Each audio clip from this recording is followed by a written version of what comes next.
সামনে তোমরা দেখতে পাচ্ছ এটা হচ্ছে ধর্মতলা মার্কেট। এখানে তোমরা প্রচুর কাপড়ের দোকান পেয়ে যাবে। অনেক দোকানে সেকেন্ড হ্যান্ড কাপড়ও বিক্রি হয়, তোমরা কাপড়গুলো দেখলেই বুঝতে পারবে। তবে নতুন কাপড়ের দোকানও অনেক আছে।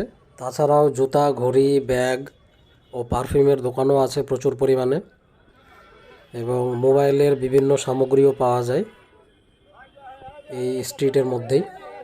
ফলমূল, তেলে ভাজার দোকান, বিভিন্ন প্রকার স্ট্রিট ফুড এখানে তোমরা পেয়ে যাবে। কেউ যদি এখানে 5,000 টাকা নিয়ে যায় আর বার্গেনিং ঠিকঠাক করতে পারে, তাহলে প্রচুর জিনিস সে কিনতে পারবে সেই 5,000 টাকার মধ্যে। মানে যা যা ওর দরকার, জামা কাপড়, চুড়িদার, নাইটি, জুতো, ব্যাগ, পারফিউম, বিভিন্ন রকমের জিনিস সে 5,000 টাকায় অলমোস্ট সব কিছুর বাজার সে করে নিতে পারবে।